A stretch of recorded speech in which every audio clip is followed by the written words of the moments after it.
Welcome to the Potential Leader Lab, and I'm your host, Perry Moffmer, where we explore how to create a better world for those we care deeply about by dismantling our delusions and acting our way into a different way of being. Now, today on episode 61, we are going to have a conversation with Brent Robertson on leading as a generative act. So I can't wait to dive into this with Brent. I hope you enjoy the conversation. So, Brent, why don't you take me through just from the standpoint of explore, experiment, evolve? You're kind of a living, breathing model of that, especially with your current iteration of Be Generative. So, can you kind of walk through how that's evolved for you? Yeah, absolutely. And that's a great way to put it, sort of this, ongoing evolution. One of the things I find uh, fascinating is the power of a good catalyst. And, a catalyst often comes in two forms. One form of catalyst would be the kind that pushes you around, that shows up on your radar. You didn't see it coming. And it's like, it sort of shows up as, I can't take this anymore and something's got to change. And then another kind of catalyst, which I would describe as a calling, which is extraordinary in the fact that a catalyst like that is something that draws us towards something versus pushing us around. And I think that's sort of been what's been present for me over my career, which is sort of this question in the background that is always sort of nudging at me, keeping me unsettled, keeping me curious, and keeping me moving toward something more. And when I say something more, I mean really like best and highest use, and exploring the idea of like, what am I designed for? What am I here for? And what is the most powerful expression that I can bring into existence based on what I'm knowing and observing and the realms of opportunity in which I find myself. And so that's been sort of there in the background, which is always calling me in the spirit of, okay, where, especially as it relates to leadership and human systems, where would effort in just the right way create the greatest effect? And that really has created a journey where, through various iterations of my career, which started in the creative side, I came out of school as a sculptor and as a designer. My first business was an agency focused on high-end brand and digital marketing in the heyday of that time period, which I was involved with for a couple of decades. And through that journey, kept asking the question, okay, great, spending time creating these beautiful expressions of the potential of an organization, who's actually there helping them realize that potential and live into that aspiration. And so that led me down the path of really getting fascinated by the dynamics of the human condition and human systems. And how is it that, if we apply energy and attention, we become force multipliers inside of human systems that can bring about incredible transformative change in ways that we couldn't even imagine. And so, over that period of time, I came to really pay attention to a number of things, in particular, how organizations use energy to great effect, to little effect, to dangerous effect. And one of the things I found to be a theme amongst the highest performing and happiest organizations is the attention and energy they had around the conversations that were happening inside of their organization. Those that paid a great deal of attention to and prioritize a thoughtful design for how they conduct those conversations, and were very inclusive and open to what they included in those conversations, were also the same kinds of organizations that outperformed. And that inquiry invited me to be working with some incredible folks, even Perry, you included, who've made a significant mark on my work over the years, and really to notice that, okay, well, what gives rise to conversations, right? If conversations are what shape our organizations, if conversations are what we talk about is what gets effort applied to it, what gets paid attention to, well, what gives rise to conversations? And of course, that really led me to the insight around, well, the foundation in which conversations exist is our listening. And so if we want to have more leverage, if we want to get more out of those conversations, the ones that shape our lives and shape our organizations, what if we paid more attention to our listening? What if we developed a more robust, thoughtful, and powerful practice of listening as a foundation for the conversations that we have? Being the quality of our listening is going to be reflected in the quality of the conversations we have. A little bit of work toward our listening has an logarithmic effect in the kinds of change that can take place based on that listening. And that really is what led me to the development of the generative listening practice, which of course, working with your groups pretty early on in that process of designing that has led to the Be Generative organization, which I launched in June of last year. And I've committed the rest of my professional career to, which is really to providing advanced listening and leadership programming that goes beyond the traditional fare, particularly designed for the future that we're living into, not the past that we've lived through. Okay, awesome. So I made a couple notes because I have a couple follow-up questions. And one, I want to go all the way back to almost the first thing you said. You talked about catalysts that push and pull. So, and I'm sure everybody faces this. How do we, have you ever found, I guess, and I'm thinking about my own experience because, phenomenologically, that's all I can do is my own lived experience, right? But there's a discernment to figure out which one it is, because sometimes something I've thought of initially as a push ended up being a pull and vice versa. So do you ever run into that where it's like, it's hard to make that judgment initially, or maybe revisit later, where is this pushing or pulling me? That's a great, I love that question. I think it is certainly murky because the feeling's the same. It's an unsettledness. It's a dissatisfaction. It's sometimes I can't take it anymore. Something like that can be sort of our first sort of symptom of a catalyst being present. And sometimes it's a combination of those things, right? Where something's got to change, or we're in trouble, or there's a challenge that just showed up on our doorstep that needs to be navigated. And then what can emerge is, why is this so important to me?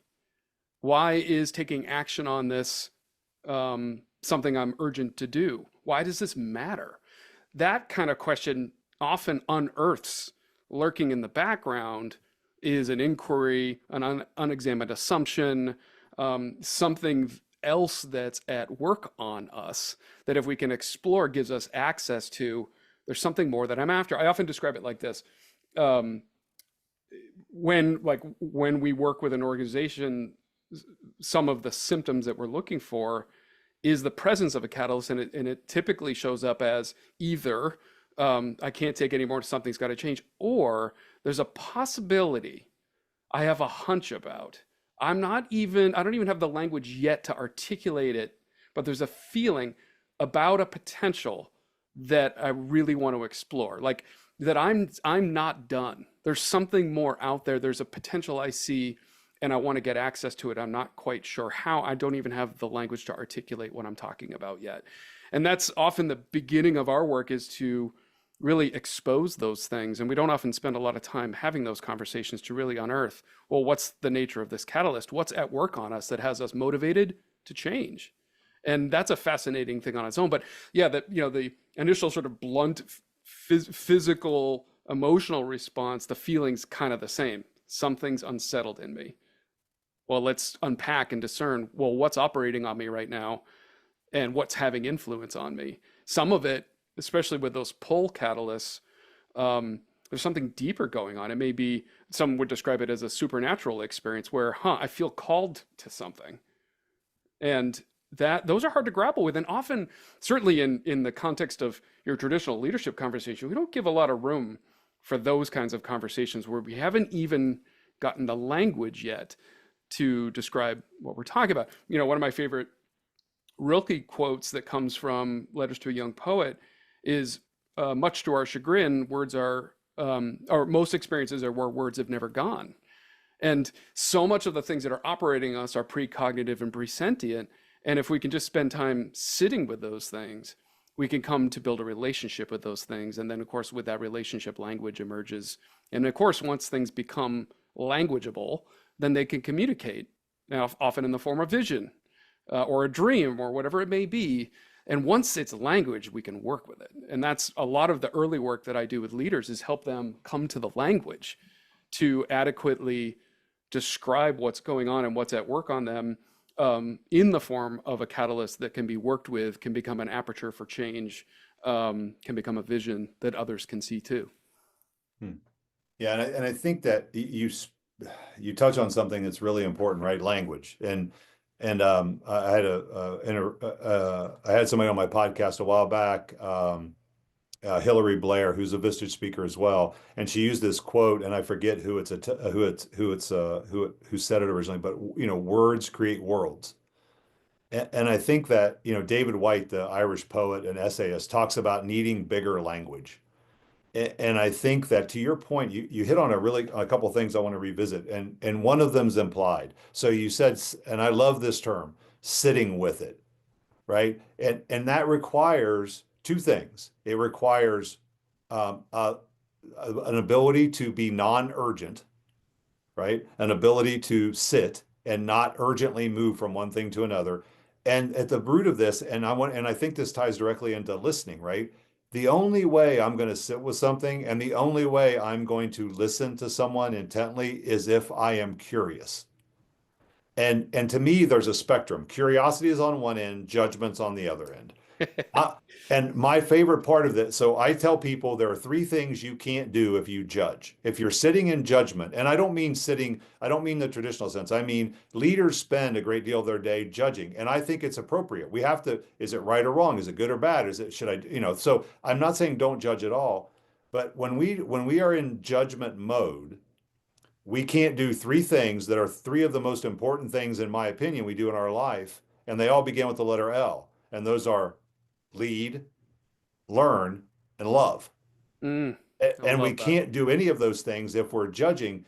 But in curiosity, we see all of those things. And I would think the fundamental piece of listening is I have to be curious, which, by the way, and I'm gonna throw it back to you in a second, but curiosity is heavily linked to humility for me. Right? If I have humility, then I'm naturally curious because I don't know. Once I know, I don't listen. Yeah. And so what is your experience with curiosity being at some point connected to someone's ability or desire to listen? Oh boy.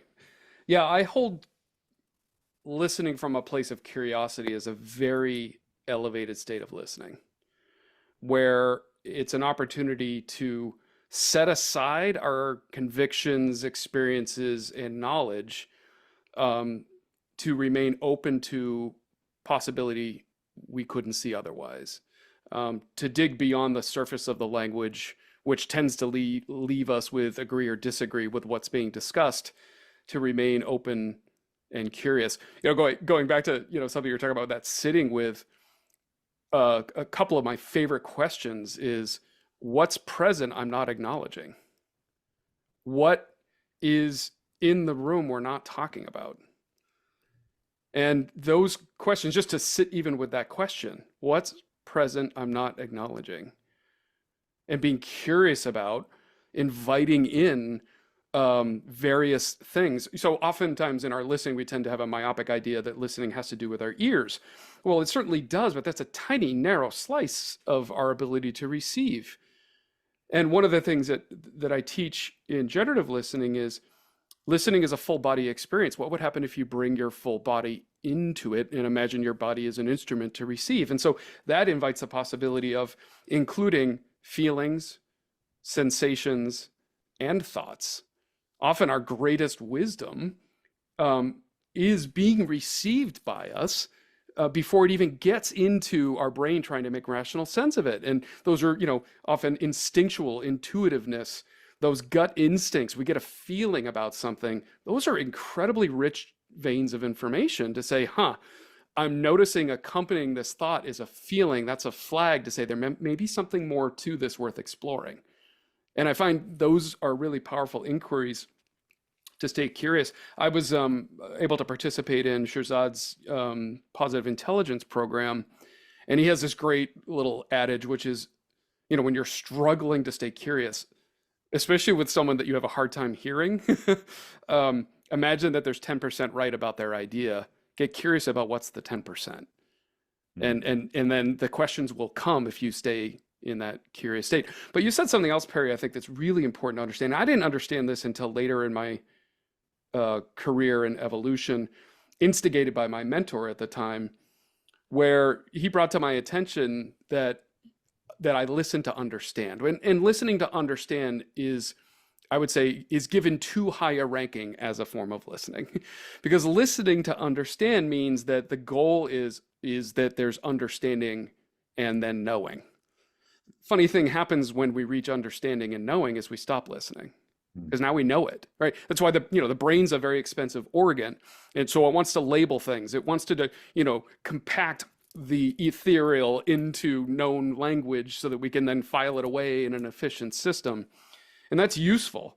And what's also useful is keeping the desire to have to know, right? To keep the relationship between the knowledge and the mystery alive, and almost those two dimensions. In fact, I met someone this weekend when I was in Las Vegas conducting a workshop who really talked about, like, his whole being is about, remembering the magic in the world and just listening for the magic, not to understand it, just to appreciate the beauty of the mystery and the magic and the things we don't understand. And, you look at in various disciplines, science being a great one of them, and exampled by so many things, even recent discoveries we've just made about our universe and dark matter, is, the more we accumulate knowledge, the more questions it opens up. And it really opens up that argument. There's a great book, and I can't remember the author, it was a rabbi that talked about the ultimate partnership between science and religion, where science is all about taking things apart to figure out how they work, and religion's about putting them back together to figure out what they mean. And I just find that duality of knowledge and experience, and then mystery and curiosity, if you can have a healthy relationship with both and be able to vacillate between those domains, it's such a powerful place to come from. You made me think of a quote when you were talking. It's just there's a quote, I forget who said it again, but it was, as the island of our knowledge increases, so does the shore of our ignorance. Love it. Right. Yeah. But so I'm going to touch on a few things you said. I want to go back in here. You define, which is interesting. You actually define the three components of psychological flexibility, right? Which I believe is the root of leadership, the root skill we have to develop. So you said, I have to sit with, again, right? I have to sit with my feelings, sensations, my thoughts, my emotions. And so psychological flexibility is the ability to sit with be present, and I can accept all of those things without judging them. They're not good or bad. I can feel them. I can feel the sensations. I can process my thoughts, and I can feel my emotions, but I can still act in accordance with my values towards my goal. Right? So none of those things take me off course. I don't allow those things to take me off course. I simply take in the input and recognize, is my heart rate up? Am I breathing shallow? Are my palms sweaty? Are my cheeks flushing? Am I angry? Am I happy? What am I thinking right now? And all of that's okay, but I can still have that conversation. So I think that's really a part of listening. It's interesting that you pick up, because I have to be present and not let those things take me away. There's this great book by Edgar Schein called Humble Inquiry. And it's so fascinating, because humble inquiry is listening to somebody without the need to know, right? It's actually listening and just being open, like a blank page, and letting them write on it. And I'm accessing, he said, humble inquiry is accessing your own ignorance. And I found that so profound, because I think that when I talk about humility and then we talk about ignorance, we can't talk about that without vulnerability. And I got to believe that's why we resist some of this, is our insecurity around the whole thing. And I tie this back into leadership. This Western notion that leaders know everything, they're strong, decisive, all of those things. And so we portray some of what gets in our way as our own. I have this piece of paper up on my door over here, and I typed it up 9 years ago, and it says, the first step in change is to become aware of our own bullshit. And I think that that's part of this, is just acknowledging that listening isn't a vulnerable act. But I do think at the root of it, some people believe that if I listen and don't talk, I'm somehow vulnerable. So I don't know what you think of that. Wow, yeah. It's one of the things I find stands in the way of a really powerful listening practice is techniques.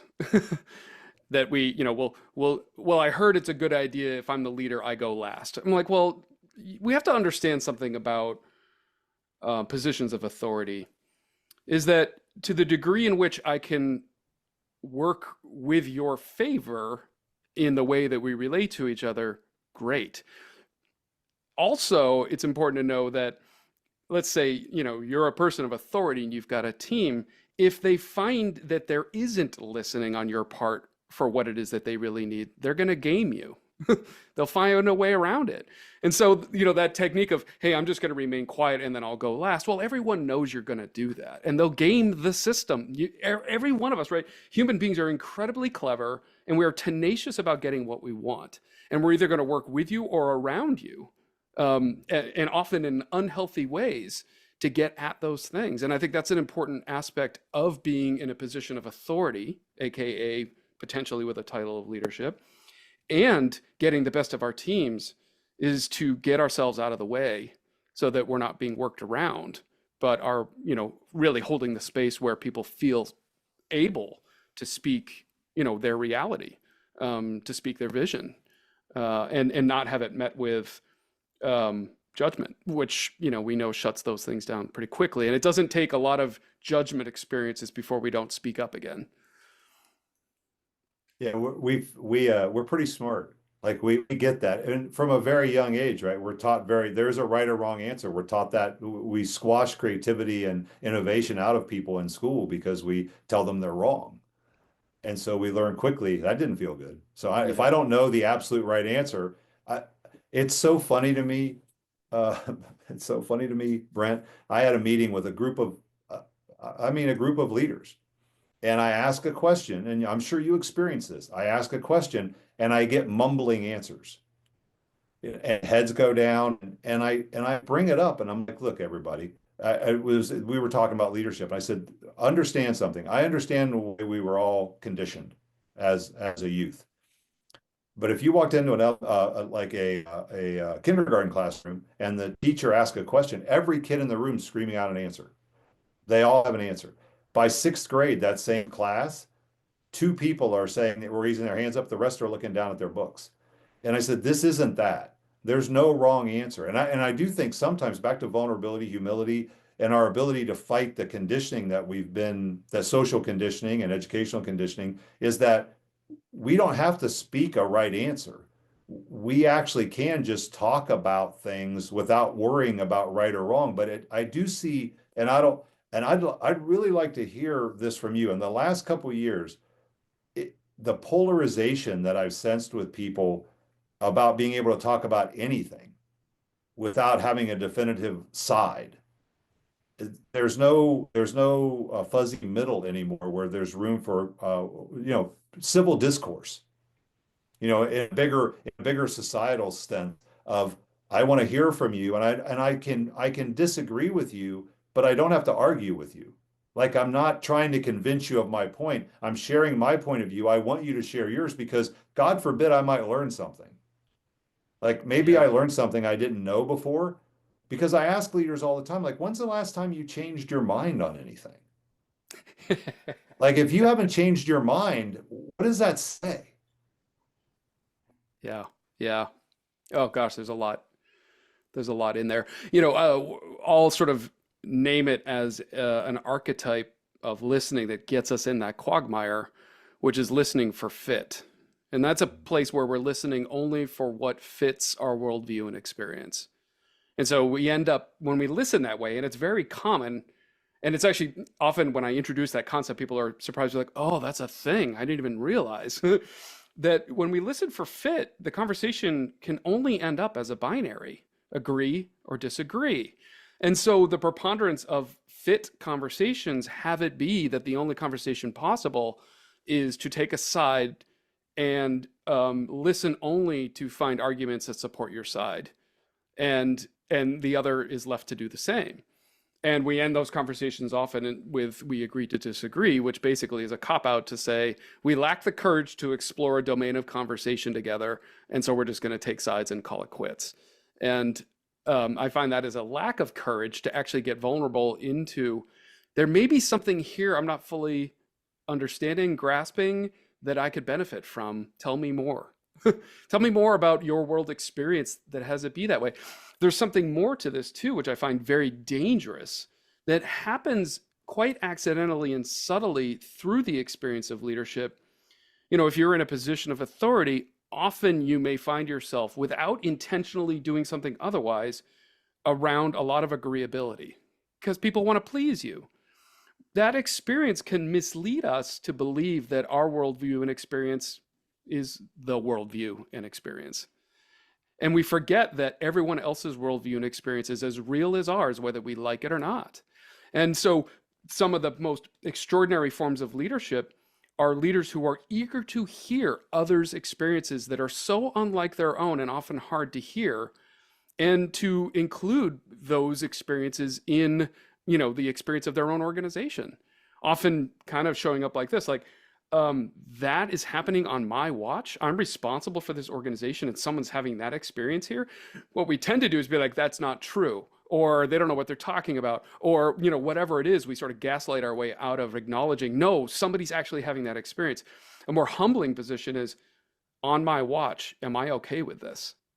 And then decide, I'm not okay with this, and something's got to change. Because to know somebody's going home at night and that's the story they're sharing of the experience of this place, is that okay with me?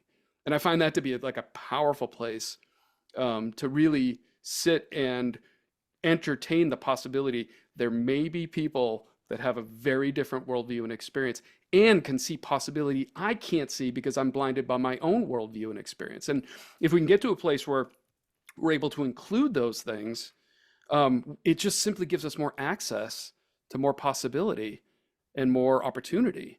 And we tend to foreclose on those things because we're calcified in that form of listening, which is I'm listening for, and people show up around me with a lot of agreeability. I actually challenge my clients to actually create intentional skeptics and challengers.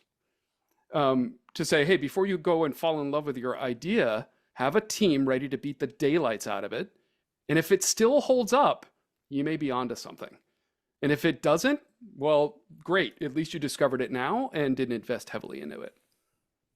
Yeah, you just described red teaming, Yeah. like the military concept, and there's a book and there's a whole a movement around it, but it's a red team, right? It's red teaming, which is exactly what you said, which is, here's the concept. We have a group of people who they're not poking holes in it just for fun and not being cynical. They're actually walking it through to try to make it stronger. Like, we're trying to figure out how to make it bulletproof because it's not right now. And you said, so there's a couple things I want to follow up on. You spoke to, basically you spoke to confirmation bias. Like, we talk to people to seek out things to confirm what we believe.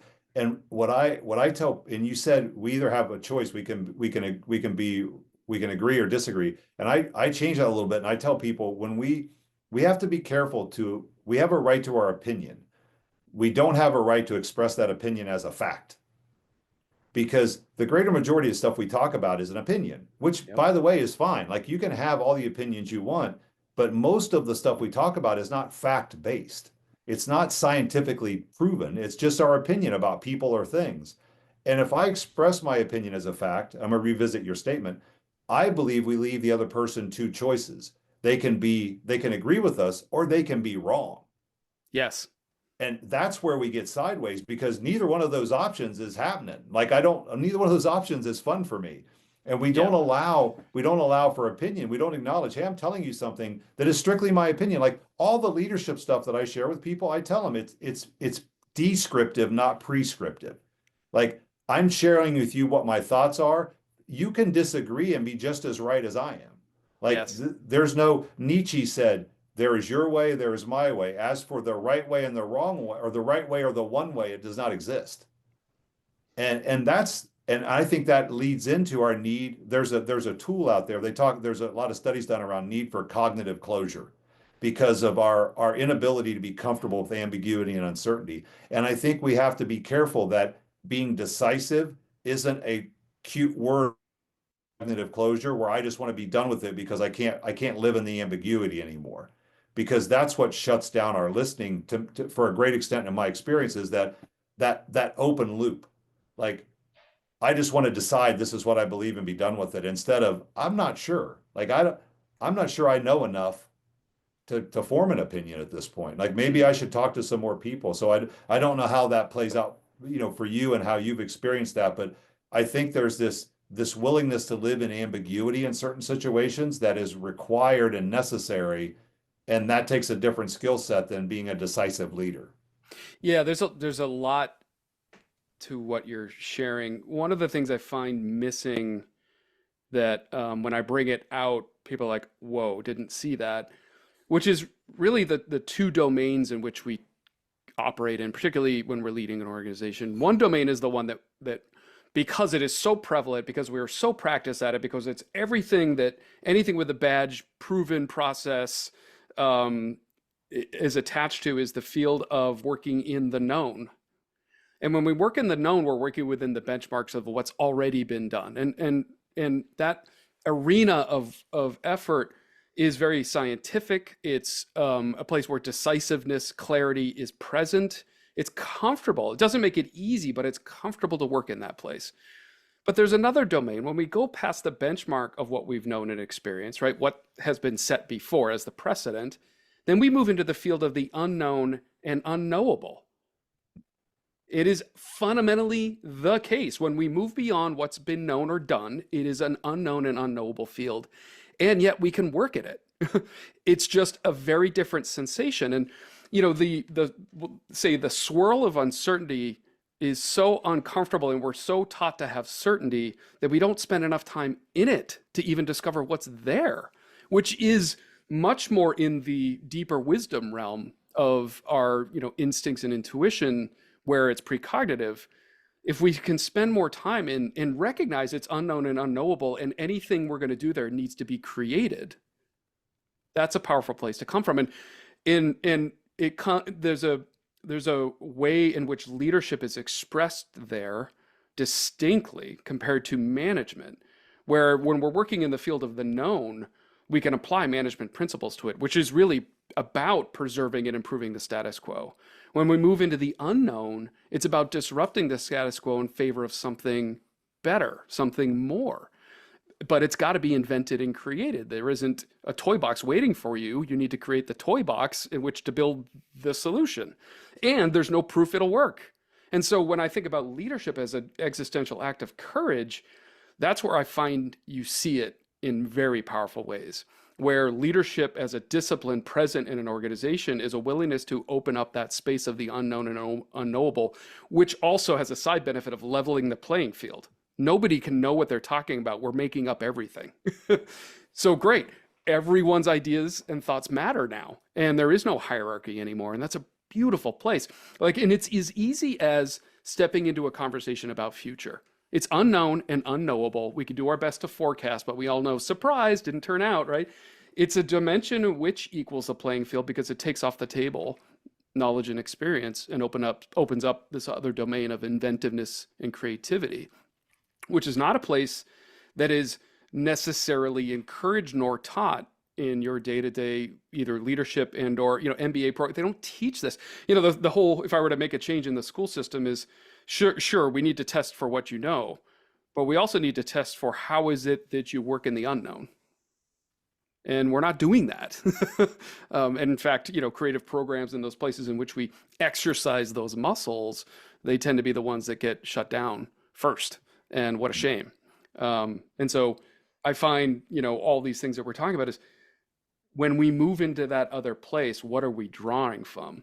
And often what we need to be drawing from are deeper things like our beliefs, our values, our commitments, sometimes, our spiritual practices, other things that we may invite into the conversation that don't normally have permission to be in a boardroom.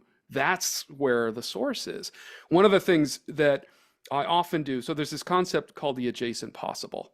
The adjacent possible is this idea, it's a mathematical concept, but the idea of the solution is right next to you. If you simply change where you're thinking from, you can see it. And so one of the things that I do often with clients as we're endeavoring to create new possibility, and this is the hallmark of the Generative company, is if you want to change your reality or your future, you need to change where you're thinking, acting, and listening from first. And that's the first act.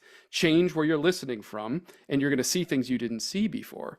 So often, like right now, I'm working with this really interesting organization that helps people find employment that have significant cognitive disabilities. And we're working on creating a whole new benchmark for communication. And one of the ideas that we introduced as a new place to think from was, imagine you're in the hospitality business. Hospitality being grace to a stranger, unearned, undeserved favor to a stranger. Imagine if that's the business you're in. How would we want to be experienced? How would we conduct ourselves? How would we communicate? And how would we listen? That shifted where they were thinking from completely, in a way that we were able to see possibility where there wasn't before. Not only for how can we be more effective for our clients, but how can we create a healthier environment for ourselves, as often those teams are absorbing a lot of trauma and challenge from their clients that rubs off and they take it out on each other as a side effect, right? So if we're in the hospitality business where we extend grace by default without it being earned, how would that materially change the nature of our relationships? And it was a sea change in how the team interacted with each other and the grace that they gave each other as they go about their business, which is a very challenging field and needed. Yeah. And I think that you said a couple things here, and one of them, I want to go back and kind of dig a little bit. You talked about how beliefs and values and all those things aren't, we don't usually welcome them in, right? In discussions in a boardroom. But here's the thing, right? I think we can all agree that it's already there. We just don't want to acknowledge it. I mean, it is what drives us. I mean, regardless of what I tell people all the time, if you draw an iceberg, which I'm a horrible artist, but if you draw an iceberg and you have behavior at the top and then you have the ocean, the underneath is the belief. And the problem is all we want to do is talk about behavior without questioning the underlying belief, because the belief drives the behavior. All of my behavior is driven by some belief. Like if I do this, I will get X. I will get Y if I do X. That's my belief, right? And I believe that's why I use the term experiment all the time. And I try to give people, it's a little bit what you've talked about, it's reframing, because I tell people your budget for this year, your strategy for this year, your business plan for this year are all experiments, right? They're all set up as, I believe if I do X, I will get Y. That's the definition of an experiment. And so, but if you just looked at it like an experiment and we all accepted that as an experiment, how does that change our behavior around what we do? Because now we've set a plan assumes 100% certainty. An experiment does not. And so now I'm free, right? I'm free to iterate. I'm free to say, you know what? That's not working. Let's try something else. Because if it's a business plan, I'm not free to say that. And I think that that's really important from an emotional standpoint for us. The grace to a stranger, like reframing that definition of hospitality and saying, how do we want to show up here? How will we want this to be? That is a very different question than how do we scale this, right? Yeah. And that's where we're talking that there's this Native American saying this, from the longest journey you'll ever take is 18 inches from your head to your heart. Right. And that's where it all comes from. And I think that's what you've hit on is this inclusion. And I don't want people to go crazy when I say that word, because I'm talking about it in the literal sense of including these different perspectives that we can't, you said it earlier, we can't access it. Phenomenology tells us I can only access my own lived experience. And you said it earlier, and I think it's so important that we don't have to agree with, we don't have to, we just have to acknowledge that other people have a different lived experience than we do, and how how much do we want to welcome that into us, because it helps us form a different point of view around our universe. It helps us access things we have no access to. And we're not omniscient, but we can be far more, we can lean that way if we include these other people with their lived experiences that vastly differ from ours. And it increases our awareness and our understanding and our likelihood of success for those and those we care deeply about. And I just can't get over how we can't, people can't see that. I mean, it's so powerfully simple. Like the idea of, okay, I have my worldview and experience that has been gathered over my lifetime, and I literally don't have direct access to any other one. What I do have is indirect access through the relationship with another. The relationship with another is the vehicle in which I can get access to a worldview and experience unlike my own. But it's the condition and health of that relationship, and what's available in that relationship is the only means for access. It's indirect, but there it is. And it holds, comes down to just the fundamental belief is that everyone's experiences of the world is as real as mine is, whether I like it or not. And so let's get really curious about other people's experiences, and what does that suggest? The legendary Mel Toomey, who I had the pleasure of mentoring with and partnering with for many years before he passed a couple of years ago, in his seminal book, Integrating Change, he introduces the concept of, what if we took fact off the table? What if we acknowledge that most things don't fit into a Newtonian, nice, neat model? What if instead we entertained everything as an interpretation? Everything. And then the conversation is that interpretation relevant or not to our circumstances? Even like, what's the boiling temperature of water? It depends. Depends on what elevation you're at, the density of the atmosphere, all these other forces at work that calibrate boiling temperature to different degrees depending on where on the universe you are, even on our planet, right? It's a variable.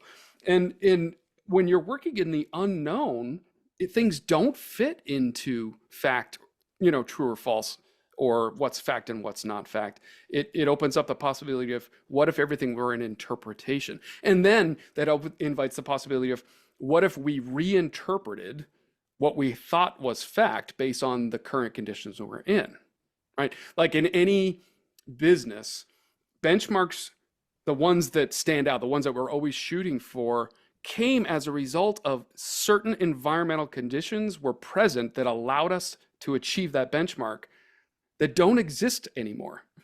Other ones exist too. So based on what does exist, what do we see as possible? And how do we accomplish that? And so we'll tend to hold things as, well, those are facts. If we do these things, we'll achieve these numbers. No, that's an interpretation. Let's be thoughtful about, what are the underlying assumptions we're not accounting for that could influence our ability to do so. And then we can recalibrate what's possible. But it's always an interpretation. My friend Barry Svigals, said it really plainly. Anything is possible if we call it an experiment. And so I really love that idea. If we stay, especially when we are being experimental, when we really don't know, it's a wonderful place to say, let's treat it as an experiment. And the goal is to learn as much as we can. Now, we may get some great outcomes. We may not. There's going to be things we didn't account for. All of it worth celebrating, because that's the point of the experiment. What did we learn? And then what can we base the next iteration of that experiment to have more results more in line with what we're looking for? Let's try again. And that gets missed. You hear organizations all the time, hey, we celebrate failure. I'm like, really? Do you? Are you treating it as an experiment? Are you inviting failure? Is your intention a successful outcome, or is your intention to learn? And that's where we run into trouble, is no, behind it lurking, and no one wants to talk about it, there's an expectation. Well, if there's an expectation, then it's already tainted the experiment. Yeah, I think that it's funny, because everybody, if you ask all these companies, they're like, oh, we want to innovate. And then you could change that and say, well, so you want to fail. Because innovation, 90% of innovation is failure, right? So you want to fail. You want to fail a lot. No, we don't want that. Well, it's just back to your point about, we don't welcome these things into the conversation. And I find it fascinating because they're already there. We don't want to welcome them. We don't want to acknowledge them. We don't want to be open and transparent with somebody and say, yeah, that's why I made this decision because I believe this, because that's uncomfortable, Yeah. right? Well, those Well, are, I mean, what's fun about what you're suggesting is there are the things that we know are at work on us that we're not willing to acknowledge. And then there's an infinite universe of things we don't even know because we haven't done the work to really examine the underlying assumptions that are operating us, that are animating us. That's where danger, right? There's all this other stuff we haven't done the work to even examine what's at work on us to know, right? Often I do an exercise where we do, it's really intensive, where, and it's very courageous, is and I'll just explain one dimension of it is, what is it from my past I'm making present? And how is that influencing me right now? Wow, there's this thing that happened to me when I was 15, and I still have it show up, even though it was an experience that happened then.